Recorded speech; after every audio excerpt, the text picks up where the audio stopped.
Mesdames, Messieurs, chers amis, bonjour. Soyez les bienvenus à l'événement de lancement du processus citoyen de démocratisation de l'Europe, Citizens Route 73, qui sera baptisé demain, espérons-le, en votre présence. Pour ceux qui utilisent des casques, pour la traduction, numéro 2, c'est pour l'anglais, c'est pour le français, numéro 1 pour l'anglais, les chaînes de vos petits appareils. Voilà, pour ceux qui ne me connaissent pas déjà, je suis une Roumaine, citoyenne européenne, fière d'être citoyenne européenne. Je m'appelle Jeta Grama Moldovan et je suis honorée de vous accueillir aujourd'hui dans cet endroit symbolique pour l'Europe, Louvain-la-Neuve. Il y a 17 ans, en 2000, quand j'ai rencontré Frank Biancheri et ses équipes lors du congrès New Europeans à Paris, à l'université de la Sorbonne, je ne savais pas que j'allais poser la première d'une longue série de briques à la construction de l'Europe que je suis aujourd'hui. Depuis 3 ans, juste après le décès de Frank Biancheri, j'ai décidé de m'occuper de l'un des projets les plus durables, à mon avis, de Frank et de ses équipes. Et le dernier qu'il a eu, le bulletin Global Europe Anticipation Bulletin, de GIB, que je vous invite chaleureusement à découvrir à travers le site du Laboratoire européen d'anticipation politique, LIP. Ceci est un événement mené et initié, en revanche, par les héritiers de Frank Biancheri. Merci d'être venus à le découvrir et merci de nous témoigner ainsi votre confiance. L'un des premiers à soutenir Citizens Route 73, qui est bien évidemment parmi nous aujourd'hui, quelqu'un qui a connu Frank également il y a bien longtemps, dans les années 80, si je me rappelle bien, lors de la magnifique expérience DG Europe.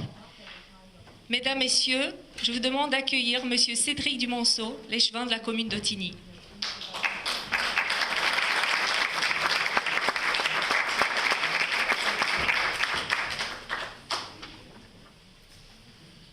Bonjour, welcome.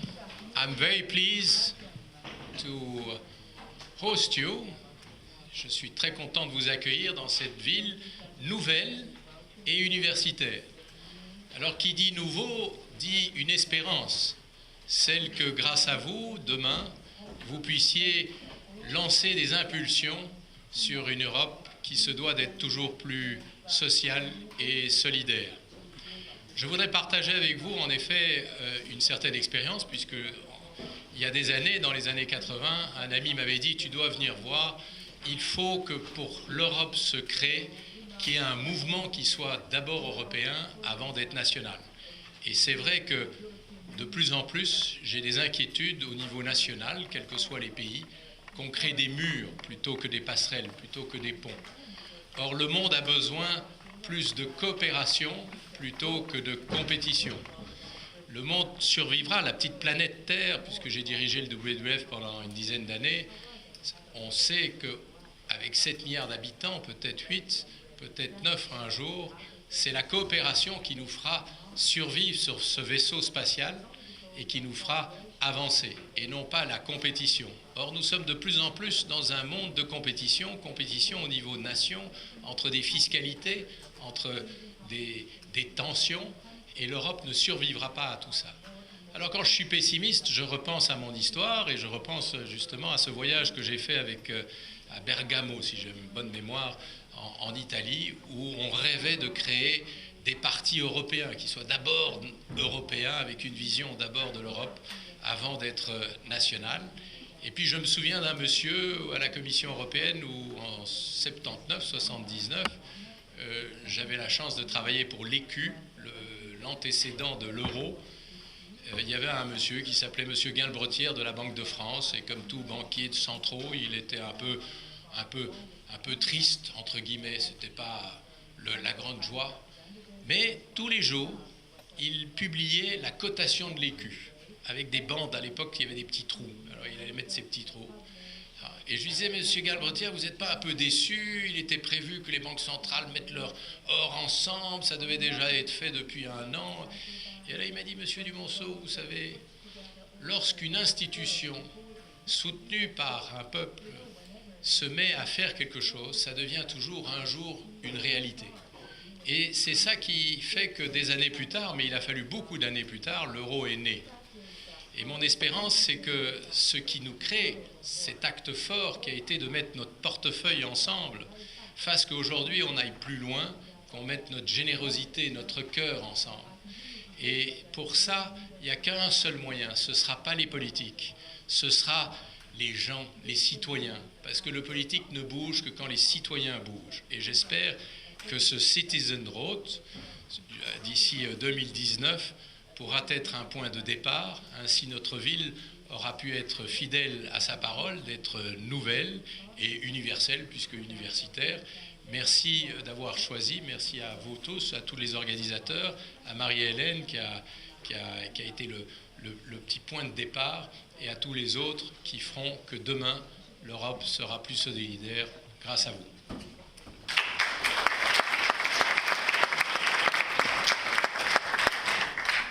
Merci encore de votre soutien, Monsieur Dumonceau. Multilingualism, such a valuable asset of the European Union, which has always enriched our European diversity, is something that Frank Biancheri networks have promoted, and today's event makes no exception of this rule. Translation is the common language of the European Union, and being a translator myself, every once in a while, I would like to congratulate and thank you, the translating team, helping us these days with the qui vont nous accompagner aussi bien aujourd'hui que demain. Merci beaucoup à vous, madame. Merci. Je tiens également à remercier les orateurs, et l'orateur que je vais vous présenter n'est malheureusement pas en chair et en os avec nous, mais ses réflexions, son soutien, il les a mis dans une vidéo. Mesdames et messieurs, c'est un plaisir pour moi que de vous présenter le message de l'eurodéputé italien Brando Benifei, ancien membre de EJ Europe. Our tools apparently remain essential in the careers building of the European youth. Thank you very much for the invitation to this event. Unfortunately, Merci beaucoup de votre invitation à cet événement. Malheureusement, je ne peux être des vôtres en personne, mais je tiens à vous soutenir et à soutenir l'idée qui est la vôtre, à savoir de démocratiser le processus électoral européen. L'idée étant de pouvoir mener une campagne transnationale afin de pouvoir établir une véritable démocratie. Je crois qu'il s'agit là d'une étape qui est tout à fait à notre portée. Le fait même que le Royaume-Uni ait décidé de partir a laissé vacants 73 sièges qui sont donc vacants pour le prochain mandat. Que faire de ces 73 sièges? Eh bien, il me semble que partie de ces sièges devrait être utilisée et qu'on devrait constituer une réserve de sièges qui pourrait revenir à des membres potentiels de l'Union européenne.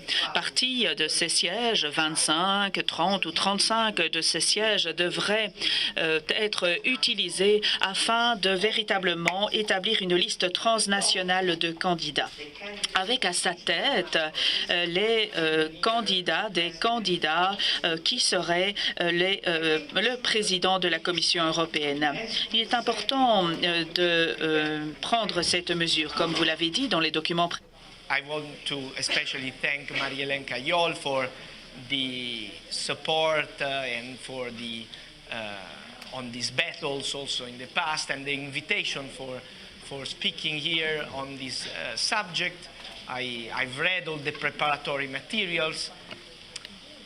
I really believe you are right when you say that there is a hardcore, a hard nucleus of European citizens with a real European feeling, European understanding of what it means to be a citizen in Europe today, after 30 years of Erasmus, after a deepening of the single market and of cultural and intellectual and educational exchanges, a core that can play a vital role to animate this kind of transnational campaign. It's not only a matter of institutions, you're right. We have to make the step forward. The European Parliament has to be bold in proposing, through a report that is now under discussion, a change towards a transnational list based on the 73 seats left behind by the UK. And we have some governments already on our side. The Italian one, the French one, and it seems to me that also the Belgian is on our side. And we need more. We need more governments to explicitly endorse this solution, to make it real. But it's not only institutions. It's also a matter of citizens. If a citizens' movement will push in the next 2 years for really democratizing the European elections, making them really European, through a real European-wide debate, also through the transnational lists, we will make a step forward to be able to make Europe great again. Let me make this joke about the infamous slogan of Mr. Trump.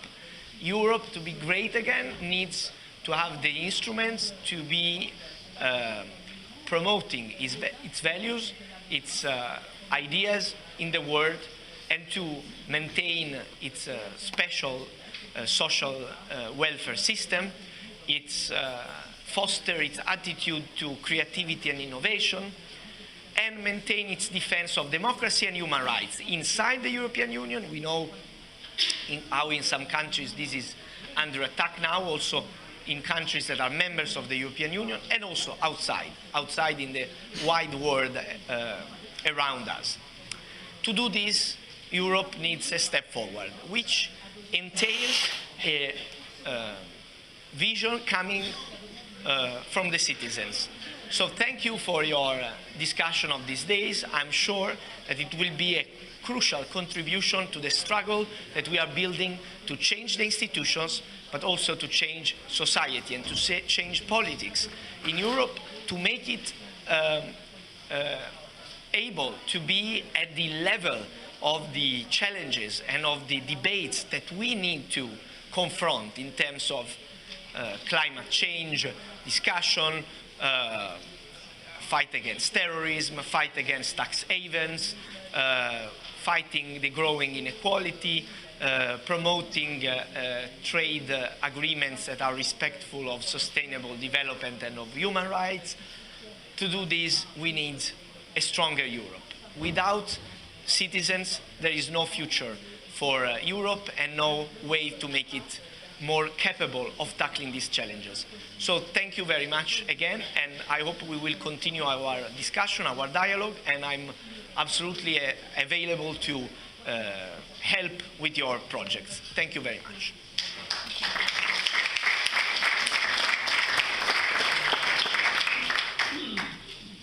Et puisque M. Branco Benifei parlait des institutions européennes, nous avons la Commission européenne qui a un représentant aujourd'hui dans notre événement, qui est aussi secrétaire général de l'Union des fédéralistes européens en Belgique. Notre troisième intervenant d'honneur, je vous présente, mesdames, messieurs, M. Domenico Rossetti di Valdalbero.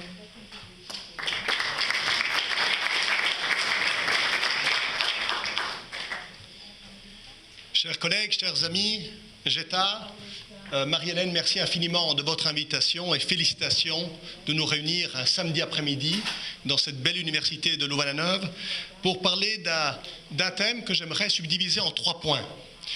D'abord, quelques mots sur la démocratie européenne, 3 minutes. Quelques mots sur la participation citoyenne et la loi électorale, 3 minutes aussi. Et enfin, en route vers 2019, ou peut-être quelques mots sur les opportunités du Brexit. D'abord, la démocratie européenne, Je représente ici l'Union des fédéralistes européens et je suis très content de voir certains de mes amis de différentes sections, belges, mais aussi européennes et italiennes, des fédéralistes européens. Altiero Spinelli, en 1944, sur l'île de Ventotene, a écrit un très beau manifeste. C'est un petit pamphlet que je vous suggère à tous de lire. Per un'Europa unita e libera, pour une Europe unie et libre qui a toute son actualité. Que voulait Spinelli? En ligne avec Giuseppe Mazzini, en ligne avec Victor Hugo, il voulait des véritables États-Unis d'Europe. C'était un de ses leitmotivs. Et Spinelli parvenait toujours à mélanger réalisme et utopie. Aujourd'hui, quand vous parlez d'Europe, parfois, sans le vouloir, vous tombez dans un jargon technocratique, parce que vous commencez à parler de directives, de règlements, d'aspects plus techniques. Spinelli n'oubliait jamais de regarder avec les yeux vers le ciel sur ce qui devait être fait ensemble. En 1984, il allait proposer un projet de constitution européenne au Parlement européen. Le jour où il a proposé ça, ils étaient 9 députés en faveur de cette idée de constitution européenne. Le lendemain, il parvenait à réunir plus de 250 députés sur cette idée. Jacques Delors dira souvent dans ses mémoires que sans Altiero Spinelli, sans son projet de constitution européenne, il n'y aurait pas eu d'acte unique européen. Et donc c'est quelque chose qui sera repris, cette idée de constitution européenne en 1994. L'ancien président des fédéralistes européens, Fernand allait aussi présenter un projet de constitution européenne. Et en 2004, rappelez-vous ce titre ambigu qu'avait trouvé Giscard avec Dehaene et Amato, projet de traité constitutionnel européen. C'était une formule alambiquée, mais qui allait quand même dans le sens des symboles européens. Il voulait qu'on parle d'un ministre européen des Affaires étrangères. Il voulait qu'on parle d'une loi européenne. Ces symboles, malheureusement, suite au référendum aux Pays-Bas et en France, n'allaient pas être repris. Aujourd'hui, on vit avec le traité de Lisbonne, qui reprend l'essentiel de ses acquis, mais certains symboles, malheureusement, ne sont pas là. Deuxième point, la participation citoyenne aux élections européennes. La première élection au Parlement européen ne date que de 1979. Et j'en profite pour me remémorer Simone Veil, première présidente du Parlement européen à cette époque. On doit être fiers, nous sommes aujourd'hui la deuxième plus grande démocratie au monde. On l'oublie, mais lorsqu'il y a les élections européennes, ce sont 400 millions de citoyens qui votent. Après l'Inde, nous sommes la deuxième démocratie au monde, la démocratie européenne. Mais il y a un enjeu particulier, la participation à ces élections a fortement baissé. En 1979, il y avait 62% de votants. En 1994, 56% de personnes se sont déplacées pour élire leurs députés. Et en 2014, il n'y avait que 43% de personnes. Donc on est passé de 62% en 79, 56% en 94, 43% en 2014. Et il faut réanimer, réenchanter, réenthousiasmer les citoyens européens. Quand on parle de citoyenneté européenne, c'est un concept qui existe dans les traités, mais qui n'est pas encore assez vécu. Le vivre ensemble européen, on n'en parle pas assez. Tous les candidats aux élections européennes avec qui j'ai parlé me disent leur difficulté de parler de thèmes européens. On leur parle de crèches, on leur parle de propreté des trottoirs, alors qu'eux voudraient parler de directives sur le détachement des travailleurs, ils voudraient parler des objectifs de réduction de gaz à effet de serre en Europe. Donc c'est une difficulté de transformer le débat local, régional, national en débat européen. Et si on prend la loi électorale, c'est un peu technique, mais aujourd'hui, certains disent, lorsqu'on vote aux élections européennes, en réalité ce ne sont pas des élections européennes, c'est une collection d'élections nationales. On ne vote pas le même jour. Rappelez-vous, en général, les Anglais, les Hollandais votaient le jeudi, les Irlandais votent le vendredi, les autres le samedi et enfin les autres dimanche. On ne vote pas le même jour.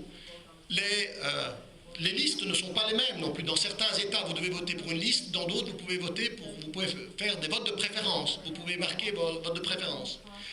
Il y a dans certains pays des seuils différents. C'est un peu de la technicité de la loi électorale, mais l'âge du vote n'est pas le même. Dans certains pays, en Autriche, vous pouvez voter à 16 ans, par exemple. Donc vous n'êtes pas véritablement... Et puis vous votez en papier, électronique, selon les pays. Donc il y a beaucoup à faire dans cette réforme de la loi électorale. C'est un peu technique, mais je pense que le projet d'Andrew Duff, un ancien député anglais, en 2011, c'est un très beau projet qu'il avait fait pour avoir une circonscription européenne, un collège électoral unique. Et en ligne avec Andrew Duff, mais de façon plus réaliste, Danuta Hübner, l'ancienne commissaire polonaise qui est députée et qui est encore députée européenne, Joe Leinen, le député allemand, aussi ont proposé une réforme électorale qui va dans le sens, je pense, qui va dans le sens de Citizen Route 73. Et j'en viens à mon dernier point. Lorsque les fédéralistes européens, il y a une quinzaine d'années, parlaient d'un Spitzenkandidat, qu'on doive avoir un candidat aux élections européennes pour qu'on sache qui sera le président de la Commission. On voulait calquer un petit peu le modèle des systèmes fédéraux qui existent dans le monde, qu'il s'agisse de l'Allemagne, qu'il s'agisse des États-Unis ou d'autres.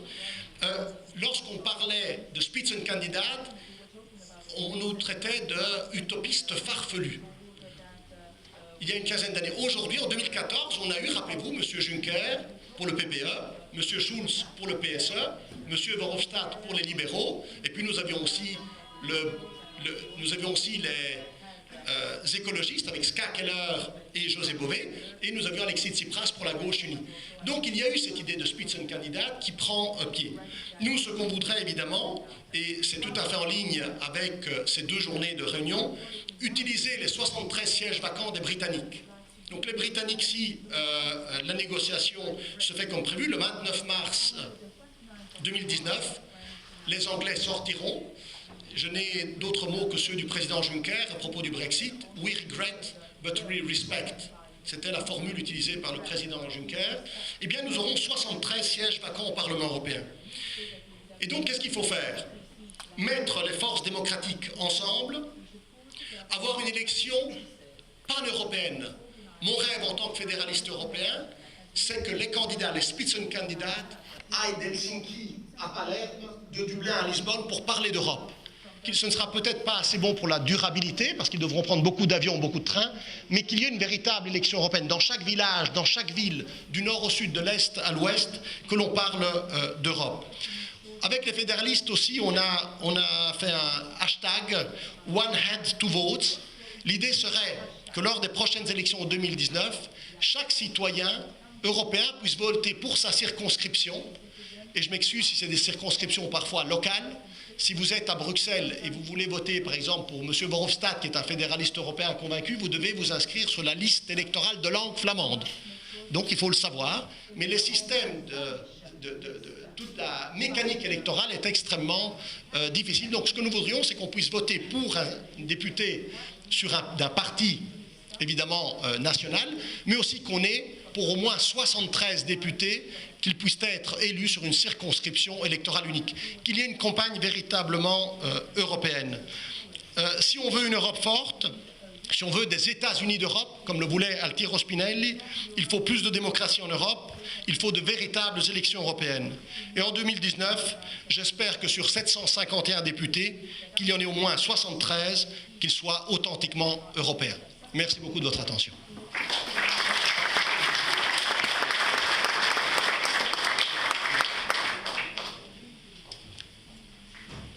Merci beaucoup. Further on, I wish to personally express my gratitude for how hard everybody worked for this event to be initiated, implemented, prepared. Our teams and their partners will be presented in a few moments by the president of the European Political Anticipation Laboratory, LEAP, president of Frank Biancheri Networks, but also co-founder of ICANN Network. Ladies and gentlemen, please welcome Marie-Hélène Cayol.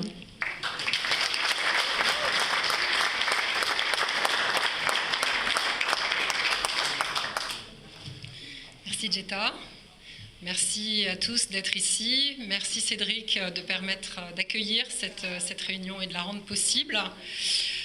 Merci pour cette belle introduction donc à la route 73, enfin à ce chiffre de 73 qui devient un chiffre symbolique qui nous mobilisent. Merci aux organisations partenaires qui se sont ralliées à nous, Richard Lhomme, et bon, voilà, il y en a plein qui sont là, dont je vais parler tout à l'heure.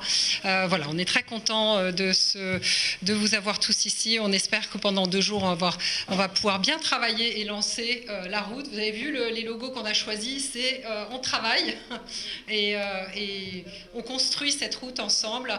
Donc ce sont 2 journées qui seront dédiées, en fait, qui sont vraiment des réunions de travail essentiellement, même si cette première journée va bien évidemment aborder quand même des éléments de contenu. Donc 2 mots pour ceux qui ne connaissent pas bien les réseaux Franck Biancheri. Donc Franck Biancheri est un personnage qui, qui à partir, malheureusement il est décédé il y a 4 ans, en 2012, mais en 1985, il a créé un des premiers, ou le premier mouvement, enfin pas mouvement, association étudiante européenne qui s'appelle EG Europe. Qui donc aujourd'hui existe toujours, dont nous avons l'éminente présidente ici, enfin des représentants divers et variés, Antonis, Anna, Reka et d'autres, qui sont ici. C'est une organisation qui aujourd'hui compte 13 000 étudiants en Europe, qui a 200 antennes dans toute l'Europe, et avec lesquelles on est très contente de travailler. Donc Franck Biancheri a créé cette association en 85, et 2 ans plus tard cette association a permis l'adoption du programme Erasmus, en partenariat avec les institutions qui voulaient ce programme, mais qui seul est buté sur le problème des ministères nationaux essentiellement qui bloquaient le programme. Et donc la leçon que Franck et que ses compagnons à l'époque ont reçue, c'est que l'Europe sans les citoyens n'avance pas, en fait, ne va nulle part. Et c'est ce qui a donné le ton probablement à tout le reste de son parcours, qui n'a été que combat pour démocratiser l'Europe, amener les citoyens européens en backup et à s'emparer, en fait, à participer aux prises de décision politiques européennes, donc démocratiser l'Europe par des outils simples, des élections transeuropéennes, des partis politiques transeuropéens, du débat transeuropéen. Il s'est battu pour ça pendant 30 ans. Il est décédé en 2012, et nous, sommes ses compagnons de route, ses amis, nous avons décidé de continuer le travail, et donc nous sommes toujours sur ce thème de diverses manières. Ce que nous avons fait, je ne vais pas vous dire ce qu'on fait depuis 4 ans, on essaye on a organisé divers événements, mais lorsque le Brexit a eu lieu l'année dernière, on a eu envie de faire une action simple, qui était une lettre ouverte. On a écrit donc une lettre ouverte aux dirigeants de l'UE, à la Commission européenne, etc., en leur disant une chose simple, qui est donnez-nous les élections dont nous avons besoin pour donner le meilleur de nous-mêmes. Arrêtez de nous poser des questions oui, non. Les référendums, c'est bien, mais ça vient en complément d'une vraie démocratie à choix multiples. Donnez-nous des élections européennes en tant qu'Européens, et pas des questions européennes à des citoyens nationaux. Sinon, on va continuer de mal répondre, et puis vous allez continuer de penser qu'on n'est pas des partenaires, et puis du coup, vous allez nous éliminer de plus en plus du jeu, et on va être dans une crise de plus en plus grave. Donc voilà, donc on a écrit cette lettre, et on a dit, voilà, en disant, débrouillez-vous. Il y a la zone euro, il y a plein d'endroits où on peut essayer de faire, plein de moyens d'essayer de faire une élection transeuropéenne. Et on a eu quelques retours, mais un en particulier, de notre ami Virgilio D'Astoli, qui est président du mouvement Italie. Et c'est lui qui nous a dit, nous aussi on travaille sur ça, il faut effectivement une élection transeuropéenne, et qui nous a dit ce que disait Domenico tout à l'heure, qui travaillait sur cette logique des 73 sièges britanniques vacants à donner, à essayer d'ouvrir à des représentants européens, et donc tout ce qui va avec. Et donc on a passé 6 mois, non plus exactement 4 mois, à se dire qu'est-ce qu'on fait, est-ce qu'on se lance, est-ce que nous, Réseau Franck Biancheri, on se lance là-dedans, avec ICANN qu'on avait créé avec Adriane, qui est je ne sais pas où, Adriane Taylor. On venait de lancer ce réseau ICANN sur la logique de Change Agent Network. Voilà, il faut changer cette Europe, nous aussi les citoyens, pas seulement les institutions, pas seulement l'UE à 27. Et donc, on a fini par décider, effectivement, de lancer cet événement pour dire la chose suivante, c'est qu'on va essayer de faire comme avec Erasmus à l'époque, on va essayer d'associer les forces institutionnelles qui veulent aller dans cette direction avec les citoyens. Donc voici, c'est cet événement où nous allons travailler donc sur 2 axes. Le premier axe, c'est un axe politique, c'est-à-dire qu'on va essayer de montrer de donner des exemples avec le panel de tout à l'heure, de montrer à quoi pourrait ressembler un vrai débat commun, politique, dans le cadre espérons-le, l'élection de 2019, si au lieu d'avoir ce qu'on a actuellement, c'est-à-dire pas de débat, pas de vision, pas de programme pour l'Europe, puisque c'est ça actuellement l'élection européenne, puisqu'elle est basée sur des logiques nationales, si on arrive à faire monter ce débat-là au niveau européen, ça pourrait donner ce qu'on va voir tout à l'heure, c'est-à-dire vraiment des gens de différents pays européens, avec des équipes européennes derrière eux, qui nous parlent d'Europe et que nous, en tant que citoyens européens, on puisse choisir. Donc on va essayer de vous faire rêver, même si je pense que vous y êtes tous déjà sur ce rêve-là, sinon vous ne seriez pas là.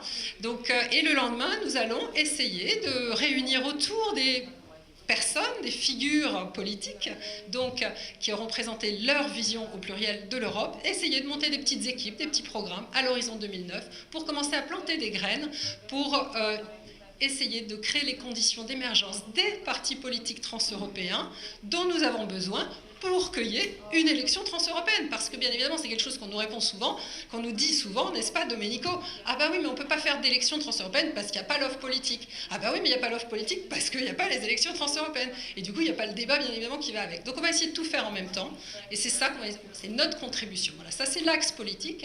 Et puis, il y a bien évidemment l'axe outils, instruments que nous, citoyens européens, on va essayer de pallier à un problème que nous voyons, nous, depuis longtemps, c'est que si on fait c'est qu'actuellement, les outils de la visibilité et de la promotion du débat politique sont nationaux, parce que les élections sont nationales, du coup, les médias sont nationaux, et du coup, on ne promeut que des figures nationales et des débats nationaux. Et en fait, il y a bien évidemment qu'il y a des partis, il y a des médias transnationaux, mais finalement, ils rapportent surtout ce qui se passe dans les institutions, puisqu'il n'y a pas de débat commun. Donc on va essayer de partir du débat commun, qu'on va essayer de faire émerger grâce à des outils très concrets, des plateformes numériques, des projets très concrets transeuropéens. Peut-être on va essayer de travailler sur des logiques, vous verrez demain la logique d'une chaîne YouTube, de médias, mais qui viennent pour non pas parler d'institutions, mais pour parler du débat, de ces gens qui ont des choses à dire et qui essayent de prendre un leadership sur ces programmes, ces visions de l'Europe. Donc ça, c'est la deuxième partie. Donc ça va donner lieu à un panel en fin de journée, que je ne représenterai pas d'ailleurs, je ne sais pas si... le panel de fin de journée qu'on appelle le panel des intellectuels et activistes. Bon, c'est pas un très chouette nom, mais enfin ça veut dire ce que ça veut dire. Où là, on va mélanger des gens qui font déjà des choses, qui ont des idées sur comment faire émerger le débat, avec donc déjà préfigurera un petit peu les projets qu'on veut essayer de mettre sur la table demain. Et demain, donc dans les ateliers, on va essayer de travailler ensemble, à monter des équipes, à se mettre d'accord sur des projets pour nourrir cette action commune à laquelle on espère que de plus en plus de gens se rallieront, pas seulement des gens, on compte sur des acteurs du changement inscrits dans la société civile organisée, donc des gens qui derrière ont la capacité de démultiplier ces actions-là. Voilà, donc ça c'est le projet.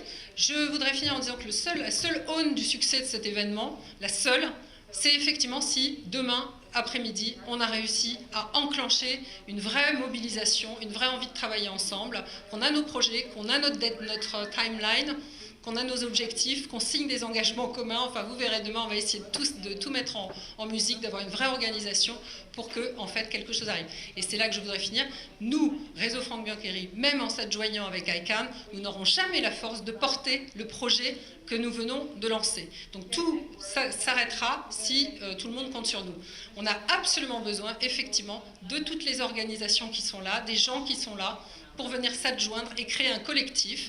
Voilà, ça ne nous empêche pas de continuer à faire ce qu'on a à faire. Au contraire, ce qu'on fait doit nourrir le travail collectif. Mais voilà, ce sera ça aussi l'aune du succès. Alors là, justement, donc je vais passer à la deuxième partie de ma présentation. Je voudrais montrer combien on est heureux d'avoir déjà réussi à mobiliser des gens qui font partie d'organisations. Et je voudrais d'abord vous montrer tous ces jolis logos derrière de toutes ces organisations qui ont participé d'une manière ou d'une autre à l'événement, certaines de manière très active, d'autres en diffusant l'information tout simplement. Cet événement a fait beaucoup de bruit, il a beaucoup circulé sur les réseaux sociaux, c'est déjà énorme, mais je voudrais faire monter aussi, rapidement, les gens qui ont vraiment travaillé sur l'organisation de cet événement. Bien évidemment, Marianne, qui est là, bien là, allez, venez. Donc Marianne Rancormier, qui est vice-présidente.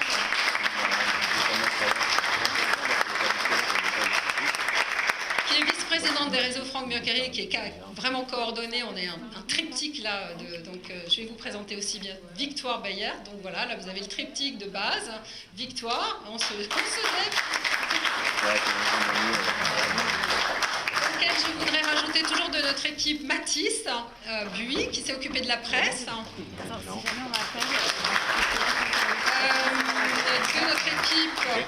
De notre équipe, je crois que c'est tout. Alors, Claudine Hubin, de la commune d'Ottigny. Si elle n'est pas là, bon, c'est dommage, mais voilà, Claudine Hubin. Donc ça, là, on commence à rentrer dans les partenaires, justement, la commune d'Ottigny, qui, voilà, on a fait ce travail extraordinaire avec Claudine, ça a été très agréable, qui s'occupait de la logistique locale. Locale, c'est toujours logistique. Ensuite, je voudrais aussi parler de Balint, de Stand Up for Europe, et de Hélène de Cotigny. Oui, voilà, faites des petits signes. Voilà. Je voulais que vous soyez tous là. Donc là, c'est vraiment des gens qui ont participé activement, qui sont là dans les équipes, vous allez les voir, etc., puis qui ont vraiment fait circuler l'information. Il y a des gens qui ne sont pas là et qui ont participé à la communication, je ne vais pas tous les citer. Antonis, qui est à la fois un peu de chez nous et beaucoup de Belgique, et qui s'occupe de tout ce qui est IT, qui va s'occuper de vous guider sur les histoires de vote et tout ça. Boris, là-haut, j'ai envie de le nommer parce qu'il est à la caméra et c'est vrai qu'il fait ça bénévolement. Voilà. Camille, bien évidemment, du réseau ICANN, que vous connaissez tous, c'est obligé. Voilà. Et bien d'autres, que voilà, Cyril aussi, de Nouvelle Donne, qui a été très présent et qui ne... Je ne sais pas où il est là, Cyril, voilà. Cyril Bouquet. Voilà, il y a beaucoup d'autres noms. Après, il y a toute une équipe de jeunes que vous voyez là, dont je ne vais pas tous les citer. Voilà, ils sont là. Bon, il y a Anaïs de Monck et puis Charles Lurquin. Enfin voilà, je ne les cite pas tous, mais voilà, ça a été un grand bonheur pour nous de nous adjoindre, d'avoir toutes ces petites ces forces en fait qui se sont adjointes à nous. Voilà, et je tiens donc de nouveau à attirer l'attention donc sur ces partenaires, donc ICANN, donc le réseau dont j'ai parlé, que nous avons créé avec et dont il y a plusieurs représentants outre Camille, la ville d'Ottigny, les réseaux Franck Biancheri, LIB, pour écrire la liberté de Jean-Claude Garot, qui est ici quelque part dans la salle, qui a joué un rôle très important dès le début, hein, une revue très, très connue, intellectuelle. Stand Up for Europe de Richard Loeb, qui a vraiment été tout de suite très en soutien de l'initiative, ce qui a été agréable. Et j'ai Europe, bien sûr, et j'ai Toulouse, dont on parlera, parce qu'ils organisent un festival Erasmus Student, festival avec lequel on va travailler, et c'est la suite de la route. Eyes on Europe, qui travaille sur les logiques de médias européens, dont j'ai parlé, qui nous ont beaucoup aidés. Et puis la Maison du Développement, qui nous accueille, c'est notre QG à côté. L'Institut Locarne, qui a donné 3 petits sous, qui aide bien, il faut bien dire. Et Citoyenne pour l'Europe, qui est liée à Martine Méheux, c'est lié au mouvement européen France. BBK, donc, qui est une agence de communication de quelqu'un qui fait partie un peu de nos réseaux, qui nous a aidé un petit peu sur la com.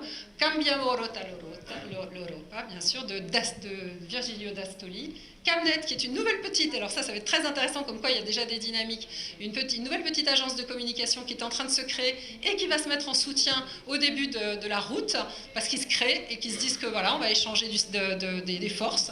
Et puis Créatopia, qui est là, qui est arrivé en nombre dès le début, aussi soutien important. Europe Populaire, qui n'est pas représentée malheureusement parce que son patron est malade. Et puis Élection Europe, qui sera représentée demain pour parler de l'élection commune. Voilà, je me permets je voulais insister sur... Ouh, là, ce truc-là tombe. Et insister sur ces partenaires, parce que ça, c'est une dimension très importante de l'événement qu'on organise. Merci à tous.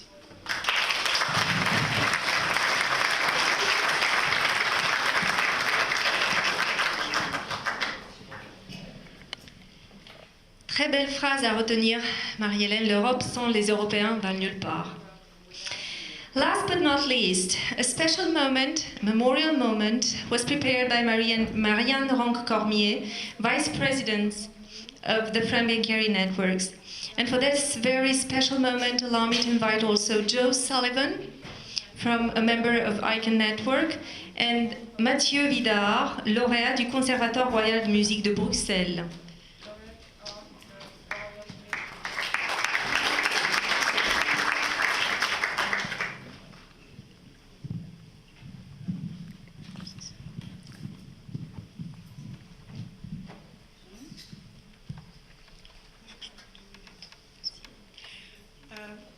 les interprètes, il n'y aura pas de traduction pour ce moment-là. Merci.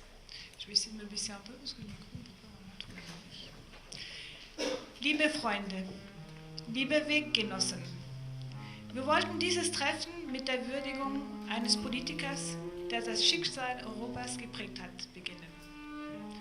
Heute am 1. Juli wird der ehemalige Bundeskanzler Helmut Kohl in Speyer beerdigt. Am Morgen wurde er im Europäischen Parlament in Straßburg durch einen offiziellen europäischen Trauerakt geehrt. Wir wollen uns zu dieser Ehrung anschließen.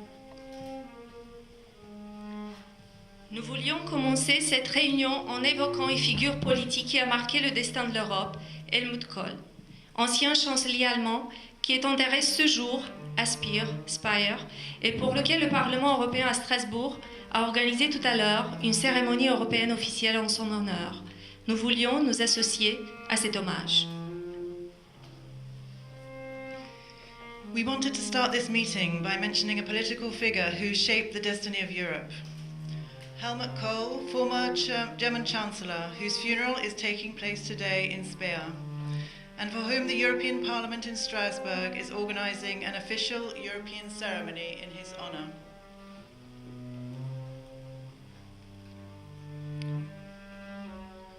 Wir schlagen hier die Verbindung zu Simone Weil, die gestern in Paris gestorben ist, einer großen Europäerin, mit der das Bild der europäischen Versöhnung am Ausgang des Krieges und des Willens der Frauen, diesen neuen Raum für den Aufbau einer Zukunft von Frieden, Gleichheit und Wohlstand zu ergreifen, verbunden ist. Sie war die erste weibliche Präsidentin des Europäischen Parlaments. Als sich dieses in ein demokratisches Werkzeug entwickelte, seit 1979 die ersten direkten europäischen Wahlen abgehalten wurden. Nous y associons Simone Veil, décédée hier à Paris, une grande européenne qui a porté l'image de la réconciliation des Européens à la sortie de la guerre et celle de la volonté des femmes de se saisir de ce nouvel espace pour construire un avenir de paix, d'égalité et de prospérité. Elle a été la première femme présidente du Parlement européen, alors que celui-ci venait également d'évoluer vers un outil démocratique, puisqu'en 1979 se sont tenues les premières élections européennes directes. We must also mention Simone Weil, who died yesterday in Paris, a great European who carried the vision of European reconciliation at the end of the war and carried too the desire of women to grab this new freedom and build a future of peace, equality and prosperity. Simone Weil was the first woman president of the European Parliament. Just as the Parliament had evolved into a tool of democracy, in 1979 the first direct European elections took place.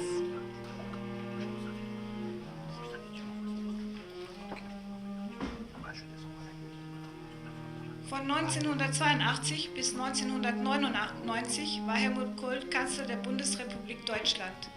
Ab 1990 Kanzler des wiedervereinigten Deutschlands. In diesem Zeitraum von 16 Jahren durchlebten die Deutschen und die anderen Europäer die Umwälzung, die den Verlauf von den ihnen aufgebauten europäischen Gemeinschaft, ihre Zukunft und der Zukunft Europas grundlegend veränderte. Der Fall der Berliner Mauer und des Eisernen Vorhangs. De 1982 à 1998, Helmut Kohl a été chancelier de la République fédérale de l'Allemagne, puis chancelier de l'Allemagne réunifiée. Durant cette période de 16 années, les Allemands et les autres peuples européens ont connu des bouleversements qui ont fondamentalement changé le cours de la communauté européenne, qu'ils s'étaient bâtis, de leur avenir et de celui de l'Europe. La chute du mur de Berlin et du rideau de fer. From 1982 to 1998, Helmut Kohl was Chancellor of the Federal Republic of Germany and then Chancellor of reunified Germany. During these 16 years, Germans and all Europeans experienced two powerful events which fundamentally changed the course of the European community they had built, their future and that of Europe. The fall of the Berlin Wall and of the Iron Curtain. Helmut Kohl kann als einer der wichtigsten Schöpfer der deutschen Wiedervereinigung gesehen werden. Aber diese Leistung konnte nicht erfolgreich sein ohne die Unterstützung von anderen Europäern, die wir hier ebenfalls würdigen wollen. Helmut Kohl peut être considéré comme l'un des principaux ouvriers de la réunification allemande, mais ce tour de force n'aurait pu réussir sans le soutien des autres Européens que nous souhaitons associer à cet hommage, notamment Helmut Kohl can be considered as one of the main drivers of German European, but this tour de force could not have been possible without the support of other Europeans, whom we would like to include in this tribute in particular. Der im Jahr 1996 verstorbene französische Präsident François Mitterrand, weil wir alle dieses Bild der beiden Männer bei Verdun im Jahr 1984 Hand in Hand vor Augen haben. François Mitterrand, président français, décédé en 1996 parce que nous avons tous cette image en tête des deux hommes à Verdun en 1984, main dans la main.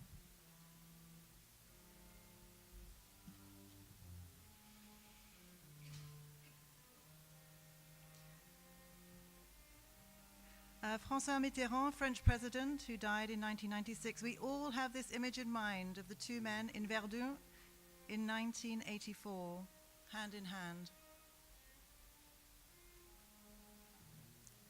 Franck Biancheri. Denn es brauchte die ganze europäische politische Klarheit eines 25-jährigen jungen Mannes und das bürgerschaftliche Engagement einer Gruppe von europäischen Studenten, um das Erasmus-Programm im März 1987 auf die Tagesordnung eines Mittagessens im Élysée und eines Treffens in Bonn zu setzen. Die Bürger, die jungen Bürger machten sich jetzt in das europäische Wagnis auf und bald wollten sie auch, dass es ein demokratisches ist. Die bürgerschaftliche Dimension der Geschichte von Erasmus wird der erste Akt des Engagements künftiger Generationen sein. Pardon. Franck Biancheri, car il aura fallu toute la clairvoyance politique européenne d'un jeune de 25 ans et la volonté citoyenne d'un groupe d'étudiants européens pour porter le programme d'Erasmus au menu d'un déjeuner à l'Élysée en mars 1987 et d'une rencontre à Bonn. Les citoyens, les jeunes citoyens étaient maintenant de l'aventure européenne et très vite, ils l'ont aussi voulu démocratique. La dimension citoyenne de l'histoire d'Erasmus sera le premier acte d'engagement des générations futures. Frank Biancheri, because it took all the European political wisdom of a young man of 25 years old and the will of a group of European students to bring the Erasmus program onto the lunch menu at the Élysée in March 1987 and to a meeting in Bonn. Citizens, young citizens, were now part of the European adventure, and very quickly they also wanted democracy. The citizen dimension in the Erasmus story would be the first action to engage future generations. Weil man sich einen Europäer nur als ein Team von Menschen aus verschiedenen Ländern vorstellen kann, nicht alleine als einen Mann oder eine Frau, erklärte Franck Biancheri auf der Agora von EG Europe in Enschede im Mai 2012, kurz vor seinem Tod. Realisiert sich auch die europäische Dimension unserer Politiker und Politikerinnen durch diese Europäer, Politikerkollegen und große europäische Bürger, deren Weg sie gekreuzt haben. Lassen wir uns auf unserer Citizens Route 73 von Ihnen inspirieren, um unseren Beitrag zu leisten für das von uns gewollte Europa von morgen. Parce que la seule façon de s'imaginer un Européen, c'est celle d'une équipe de personnes de différents pays, pas un homme ou une femme seule. Déclaration de Franck Biancheri à l'Agora EG Europe d'Enschede en mai 2012, peu avant sa mort. La dimension européenne de nos femmes et hommes politiques se réalise aussi grâce à ces citoyens européens dont ils ont croisé la route, des homologues, mais aussi des grands Européens citoyens. Sur notre Citizens Route 73, laissons-nous inspirer par eux pour porter notre contribution à celle de l'Europe que nous voulons demain. Because the only way to imagine a European is a team of people from different countries, not one man or woman alone. Statement by Frank Biacchieri at the Agora AG Europe in Enschede in May 2012, shortly before his death. The European dimension of our politicians, men and women, is achieved only when they cross paths with European citizens, with their political counterparts, but also with great European citizens. On our Citizens Route 73, let us be inspired by them as we contribute to the Europe we want tomorrow.